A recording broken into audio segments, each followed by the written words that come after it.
Here's one question that I still am not quite clear on. After the 2006 election, and as bad as an election as that was for the Republican Party really across the board, certainly for the Republicans in Congress, there was a brief period of time when it seemed like the Congressional Party might walk away from Bush, especially on the foreign policy front.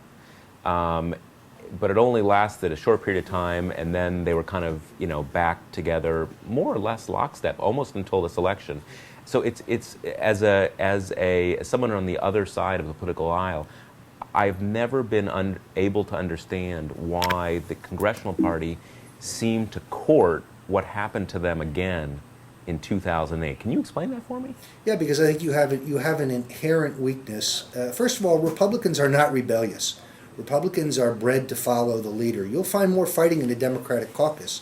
You'll find more fighting between a Democratic House and a Democratic president, as I think Barack Obama is about to find, than you might expect. Republicans have a let's follow the king. Mm-hmm. They rely more and more on George Bush and Dick Cheney to raise very substantial amounts of money for the House and Senate campaign committees, which is meted out. Those appearances which raise money are meted out as political, pottage to be traded with the House and Senate members. We're not the kind of guys who stand up and say, let's kill the king. That's part of the problem with the Republican Party. So you have a go along with the president, I've got to be with my president even when he's wrong mentality that permeates our party. I think that explains it more than any other thing, and I think we're reaping what has been sown. The Republican Party is at a place, well, I think there's two ways to look at it. On the one hand, political cycles can be relatively short. People lose sight of the fact that in 1964, the Republican Party was ignominiously defeated, carrying only a handful of southern states, and the New York Herald Tribune and Life magazine and Time and all the big feet of the day said the Republican Party was through. 2 years later, they rebounded amazingly in the off-year elections, and only 4 years later, with Richard Nixon on the ticket, they recaptured the presidency. In 1974, Nixon was driven from the White House in disgrace. Gerald Ford pardoned him, but only 2 years later, in 1976, Gerald Ford comes this close to retaining the presidency for the Republican Party with all of that baggage.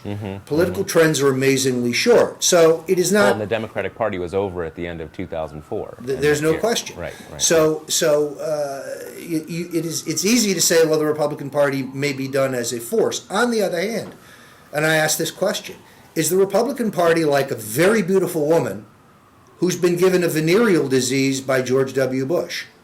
In other words, the party brand is so infected as a country club party, as the party of war, as a party of domestic spying, as a party of the Wall Street crash, as the Herbert Hoover of the 2000s, is the party so damaged that it cannot come back. It will depend solely on whether a leader emerges to take us out of the wilderness. In other words, the party needs a Ronald Reagan or a Barry Goldwater or a Richard Nixon or a Dwight Eisenhower. The party needs someone who is capable of reshaping the party, reforming the party, and building a broad enough coalition in which you somehow figure out how to keep evangelical Christians and libertarians and suburban moderates in some kind of coalition that can govern. Now, to a great degree, Barack Obama will contribute to that more than anything else, because no matter how successful he is, no matter how good he is, and as Americans, we all hope that he is going to be a great president. The country's in trouble, and if he steers a prudent, moderate course, he's not going to leave much political opportunity for the Republican Party or for anyone else. But if he is not successful, then in many ways, he'll create the vacuums, the opportunities, the niches of voters that the Republican Party can refocus on.